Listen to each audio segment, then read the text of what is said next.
E aí, galera? Tudo como vocês estão? Olha a musiquinha. É isso aí, galera. Hoje nós vamos falar sobre programação orientada a objetos. Comigo, professor Nato Montanher, ao som dessa música relaxante. Porque hoje vai ser um dia de muito relaxamento e Java. Então vamos seguir aí para os nossos tópicos. Vamos lá. Temos estudado muito aí sobre orientação a objeto, correto? E a gente trabalhou um pouco sobre a herança e tal, e hoje a gente vai falar um pouco sobre as nuances aí de todo esse entendimento aí sobre a herança, tá? Então só relembrando alguns conceitos, né? A herança é apenas o começo de toda a nossa viagem no mundo da orientação a objeto, tá? As classes são projetadas para evitar código duplicado, beleza? É uma das estratégias adotadas aí, que foi uma das grandes... Não é estratégias, mas tipo assim, foi um dos grandes ganhos aí da orientação a objeto, tá? Podemos programar coisas esperando pela classe animal, nesse exemplo aqui falando de animal, né? Então a gente pode programar sempre, por exemplo, pensando nessa classe animal. Mesmo não sabendo quais possíveis animais possam vir a existir nesse sisteminha do nosso exemplo que a gente tem utilizado. Isso quer dizer o quê? Quando eu crio uma abstração de animal no meu sistema, eu posso colocar qualquer animal dentro aí do meu sistema, né? Então se eu quiser colocar uma ave daqui a um tempo, eu posso colocar uma ave porque ave é um animal. Por aí vai, é isso que esses slides estão querendo dizer. Isso que a gente tem que começar a observar alguns detalhes sobre a importância e o uso dessa abstração, tá, gente? Então vamos seguindo aí pra gente começar a entender algumas coisas. O que acontece? Aqui nós temos um exemplo aí de tipagem de referência e tipagem aí de objeto, tá, gente? Importante lembrar que aqui para definir uma referência, aqui a gente está definindo o tipo da referência, o nome dela, e aqui eu estou definindo o tipo do meu objeto criado na memória. Então o que vai acontecer? Essa parte aqui vai gerar uma referência do tipo wolf, e essa parte vai gerar um objeto do tipo wolf, beleza? Os dois são do mesmo tipo aqui nesse exemplo que a gente está falando, tá? Porém, também podemos fazer referência utilizando diferentes tipos, né? Tipo, eu posso utilizar, por exemplo, aqui nesse exemplo aqui, uma referência do tipo animal. Estou falando aqui o animal chamado, que aqui no nome a referência vai ser chamada de AI. E eu posso criar um novo hipopótamo aqui, por exemplo. Então aqui nós temos referências de tipos diferentes. Porém, ainda assim são compatíveis. Por quê? Porque o hipopótamo é um tipo de animal. Beleza? Então isso aqui é permitido porque o hipopótamo, ao mesmo tempo que ele é hipopótamo, ele é um animal também. Porém, a gente esbarra num detalhe importante, que é o quê? Qual é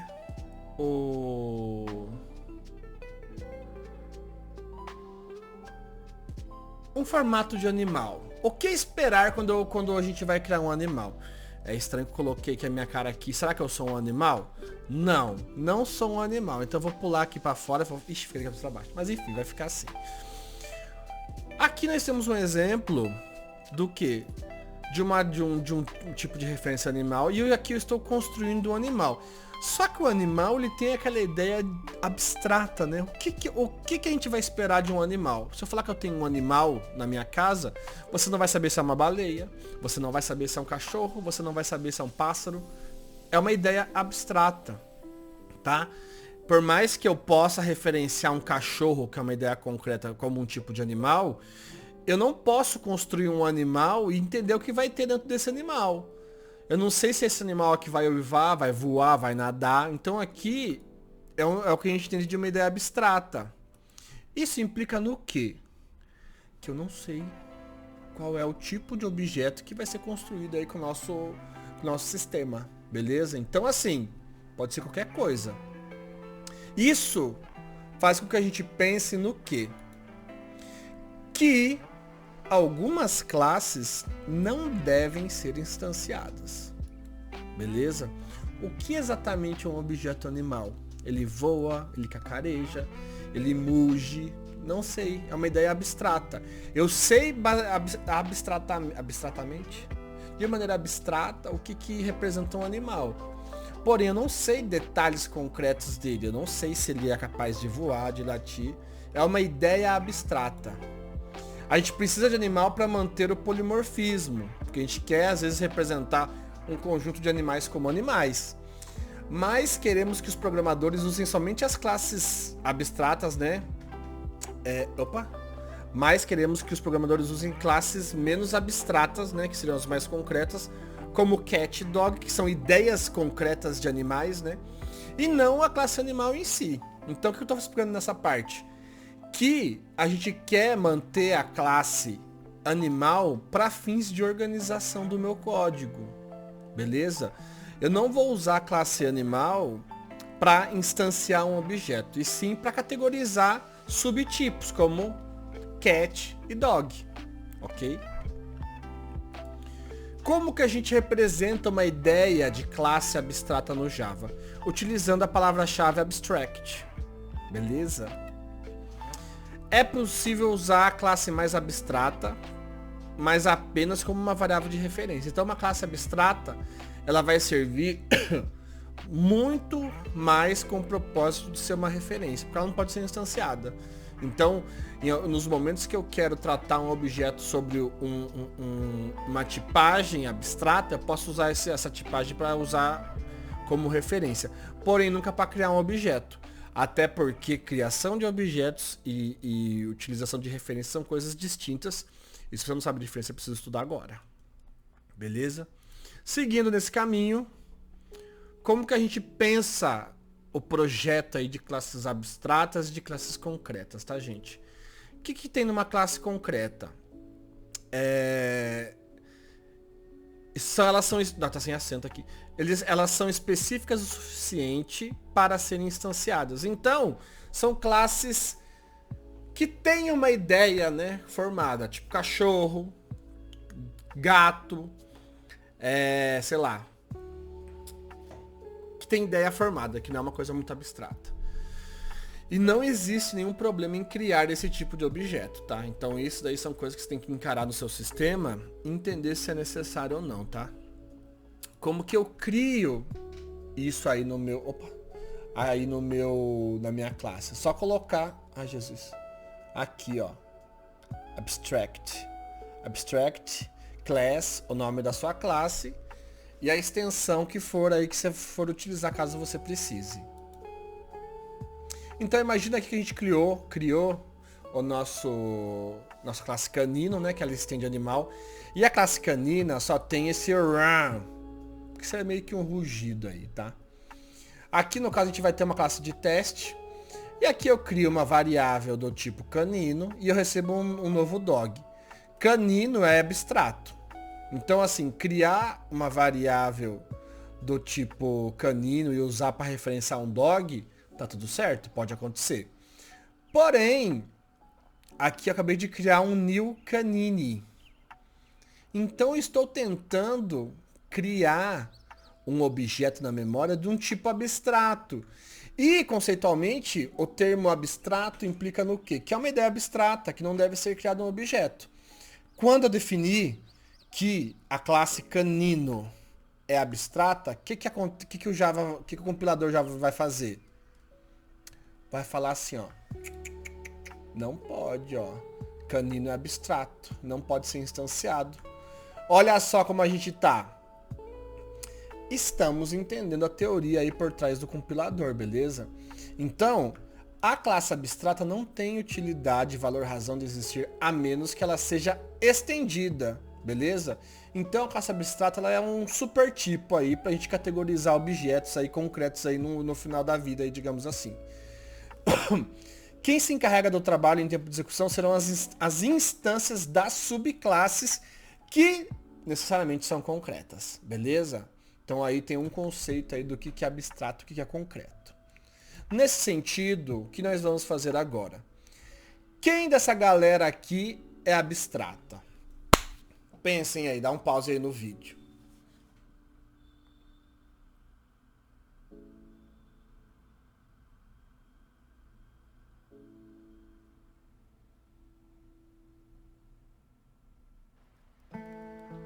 Pronto? Quem será que é abstrato? Tchan, tchan. Animal é abstrato. Felino é abstrato e canino é abstrato, porque eles não têm um formato específico. Se eu falo que eu quero um felino, você não vai saber se eu vou querer um dragão, hein? Um leão, um gato, um tigre, você não sabe. Se eu quero um animal, você não sabe se eu vou querer uma baleia, um hipopótamo. Se eu falo que eu quero um canino, você não sabe se eu vou querer uma raposa, um lobo ou um cachorro. Isso são ideias abstratas, beleza? É isso que existe aí no mundo das ideias de abstração, beleza? Só que seguindo essa ideia, entendendo que a classe abstrata, né? O conceito de abstrato implica no quê? Que ela deve ser, uma classe abstrata deve ser estendida e um método deve ser sobreposto ou sobrescrito em algum aspecto, né? Quer dizer que o método abstrato não tem corpo. Quando eu falo que o método abstrato não tem corpo, eu falo que ele não tem uma implementação na classe em que ele é declarado. Então toda a classe abstrata vai ter essa estrutura aqui. Essa estrutura aqui. Tá? Então aqui dentro da minha classe abstrata eu vou ter um public, abstract e a assinatura do meu método. Reparem aqui, ó, cadê as chaves? Não tem chaves. Por quê? Porque ele não tem corpo. A definição do corpo de um método é explicitado por chaves. Professor, e se eu deixar public void it abrir fechar chaves? Você deu um corpo vazio para o método, mas ele tem um corpo. Isso é diferente de um método que é abstrato que não tem corpo. Beleza? Isso é muito cara de prova, tá, gente? Então, se você colocou aqui, ó, abrir e fechar chaves, você deu um corpo vazio para ele, mas deu um corpo. Então, no método abstrato não existe corpo. Isso vai implicar no quê? Que quem vai ter que implementar o corpo desse método serão as classes filhas, tá? Então isso é um detalhe importante que você tem que lembrar. Então toda classe abstrata tem um método abstrato, no mínimo. E ela pode ter métodos concretos também. Porém, tem que ter um método abstrato para justificar ela ser abstrata. Tá? Detalhe importante. Você não pode criar um método abstrato sem que a classe que ele foi criado também seja. Então, todo lugar que se for ter uma classe abstrata vai ter que ter um método abstrato, vai ter que ser numa classe abstrata. É possível combinar métodos abstratos com métodos concretos em uma classe abstrata. Então você pode meio que programar utilizando os dois aí de uma maneira específica aí dentro de uma classe abstrata. Todos os métodos abstratos devem ser implementados em algum momento. O máximo que se pode fazer é retardar o processo de implementação. Isso implica no quê? Implica que você pode, por exemplo, na classe... Você recebeu o método abstrato de animal. Na classe canino, você... Considerando classe abstrata também, você pode implementar o que você recebeu de animal ou pode postergar para a classe cachorro. E cachorro vai ter que implementar tudo que está devendo. Então... Você pode retardar o processo de implementação numa hierarquia de herança. Porém, no final, você vai ter que fazer isso de uma maneira inteira. Então você não vai poder deixar nenhum método abstrato sem implementação nas classes concretas. Beleza? E aí a gente vai para uma ideia de onde que a gente pode utilizar, né, o lance da abstração. Beleza, gente? Imagina que a gente vai implementar uma versão própria da nossa lista. Beleza? Essa lista manipulará objetos dog, tá? Vamos usar um simples método add aí a lista e ela vai adicionar um novo elemento à nossa lista, tá? Essa é a nossa primeira versão aí da minha classe dog. Então aqui eu tenho my dogs list, aqui tem um array do tipo dog, aqui eu tenho int index, que seria para pegar o próximo dog, e aqui eu tenho um método que adiciona um dog à minha lista dog. Sem treta. Maravilha. E se a gente precisar colocar um objeto cat, que seria gato, na minha lista? Como que a gente vai fazer isso? A gente usa todo o poder do polimorfismo pra gente trabalhar aí no nosso sistema. Então, agora, em vez de ser My Dog List, vai ser minha My Animal List. Porque todos os gatos e todos os cachorros são animais. Beleza? Então aqui tem uma classe animal. Next Index, que vai ser pegar. E aqui eu vou adicionar um novo animal. Beleza, a gente cria uma lista animal. E se eu quiser colocar qualquer outro objeto, Renato? Se eu quiser colocar um objeto carro e um objeto avião na minha lista de animal, o que eu posso fazer? Qual que seria o supertipo Master, Blaster Plus Advanced de orientação em objeto em Java? Nós temos uma classe, uma única classe, chamada classe Object. Sim, a classe Object tem todo esse poder aí da abstração more aí dos nossos objetos, tá? Toda classe estende a classe Object de forma direta ou indireta, beleza? Então qual que é o lance? Toda classe que você cria, automaticamente pro Java vai estender da classe Object. Olha que louco. Isso implica no quê?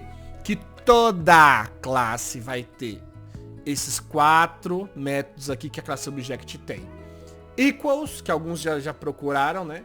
GetClass, hashcode e toString. Toda classe tem esses métodos. Professor, mas eu não implementei, mas você herdou. Aceite seu destino. Entendeu? É isso. Toda classe tem. Qual que é o lance aqui? Vamos falar primeiro do equals. Imagina que eu tenho aqui o objeto dog e o objeto cat. O A, que é um dog, é igual ao C, que é o cat. Falso, eles não são iguais, tá? Ele fala que esses dois objetos são considerados iguais. Aqui, o que acontece sobre o método equals? Aqui é que eu tô pegando de um livro, mas é importante você entender que o método equals, caso você vá utilizar de uma maneira mais específica no seu sistema, é o método onde você vai dizer qual é a regra para considerar um objeto igual a outro. Porque assim, o método equals, da maneira que é implementado, ele vai fazer algumas comparações que depende do Java lá, como é que vai fazer essa lógica. Agora, digamos que eu quero no meu sistema que todo cachorro que tem o mesmo nome seja o mesmo cachorro. Então você pode criar dois cachorros com dois objetos cachorros com o mesmo nome na memória e implementar o método equals da classe cachorro. E nessa implementação do método equals, que seria a minha sobrescrita do método equals, eu vou comparar os nomes. Se os nomes forem iguais, eu falo que eu retorno true ou false. Isso é um dos usos aí do método equals. Futuramente a gente vai discutir mais sobre isso, tá? Mas por enquanto é isso que o método equals, o propósito dele é isso. Temos a classe getClass, beleza? Que nada mais faz que trazer o nome da classe aí que a gente está instanciando. Então aqui no caso tem catC, recebe new cat, systemout.lnc.getClass, C, aqui ó, ele me dá aqui o nome da minha classe. Surpresos? Nem um pouco, né? Porque o nome aqui é getClass. O que get faz? Pega alguma coisa. Aqui nós temos o que? Hashcode. Hashcode, gente, é um código aí que o objeto tem na memória. Digamos que é um ID. Quando que você usou isso, Renato? Nunca. Mas existe aqui e em algum momento talvez você possa usar. Se não me engano, acho que você usa quando você for trabalhar com marginalização. O que é marginalização? Não vamos estudar isso aqui, mas fica aí para dica para quem estiver curioso. ToString, isso aqui é interessante para os nossos propósitos. Imagine que eu queira colocar cat dentro do meu system.out.println e eu quero criar uma representação string para o meu objeto. Você sobrescreve esse método.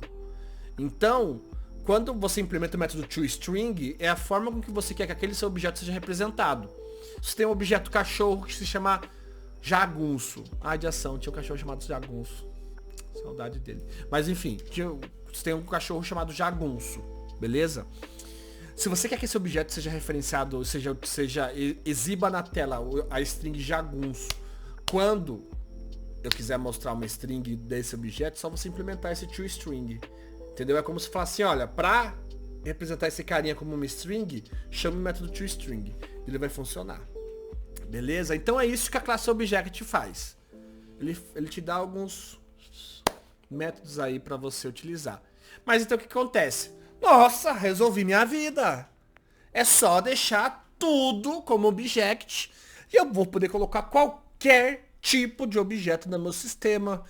Acabou, zerou o semestre. Não precisa mais estudar, ó. Beijo de luz. Ano que vem é nóis, professor. Hello, falou, né? Na verdade. Da hora a vida, né? Mas nem tudo é como as que a gente espera que seja. Ah, isso é tão filosófico. Mas o lance qual que é? Digamos que eu tenho uma classe dog, um array list de dog. Então uma lista do tipo dog, que eu vou chamar myDogArrayList, e eu vou receber uma lista de dog. Maravilha.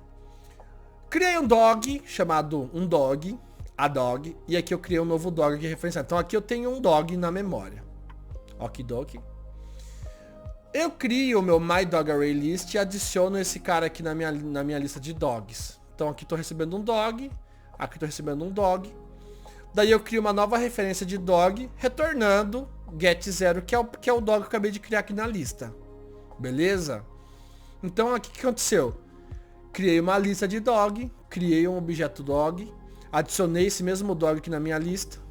Daí fiz uma nova variável do tipo dog e peguei esse primeiro cara da lista de dog e coloquei aqui de volta. Tudo dog, tudo resolvido. Maravilha, wonderful. Digamos agora que eu tenho essa segunda opção aqui, ó. MyArrayList. Tem um ArrayList de object, que é meu super tipo, todo poderoso.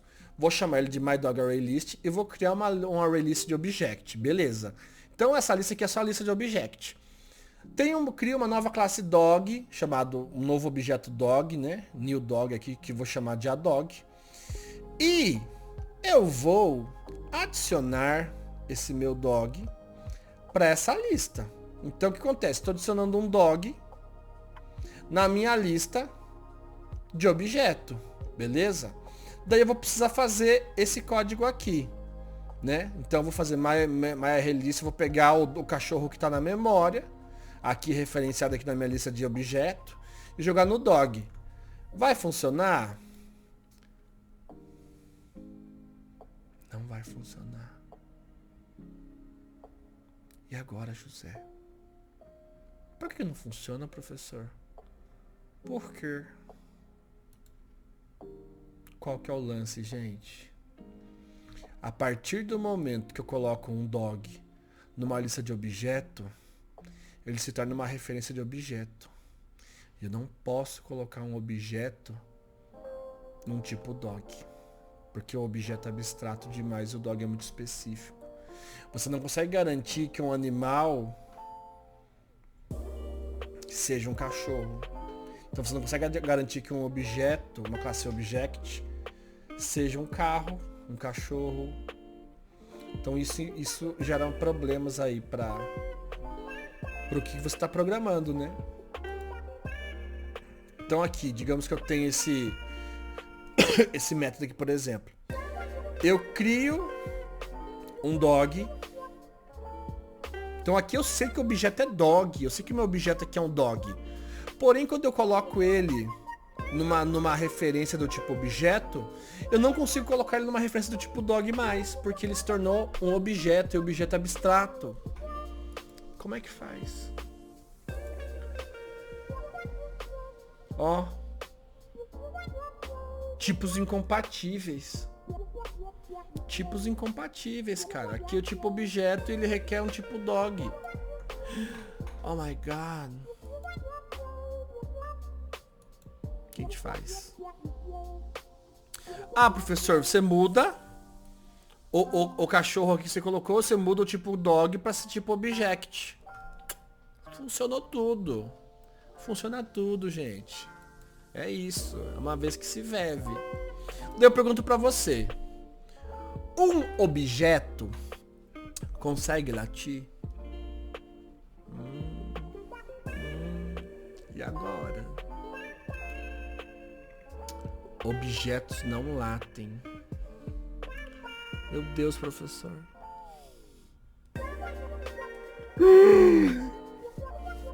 E agora?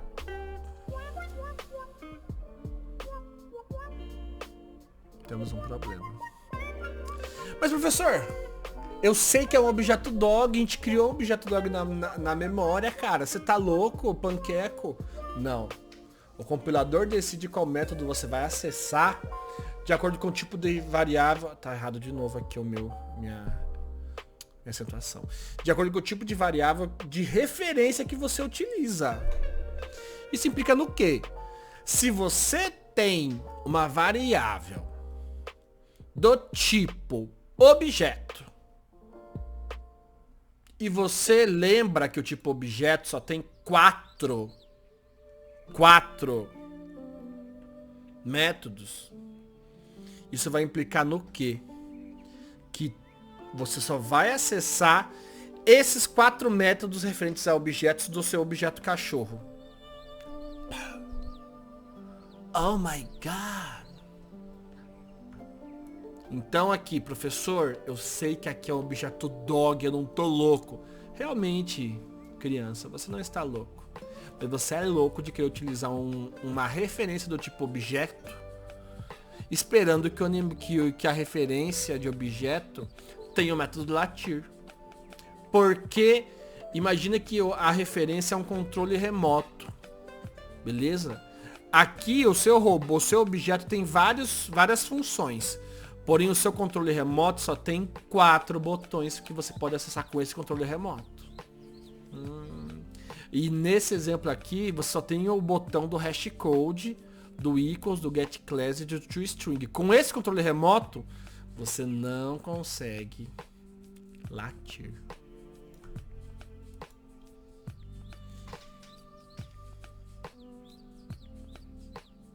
Incredible. É isso, galera. Essa aqui é a parte 1 da nossa aula, tá? Acho que eu vou juntar as duas partes aí que eu já fiz. E eu vou explicar na próxima parte como que funciona a construção de um objeto, para vocês visualizarem como que a gente trabalha na memória. Por favor, estudem. Estudem, que isso aqui é uma matéria importantíssima. Beleza? E não é difícil se vocês pegarem e forem conectando as ideias. Então perseverem, tá? No mais, fica com o próximo, que é a parte 2 aí do nosso entendimento de objeto, tá? E mandem mensagem caso tenha algum problema, tá, gente?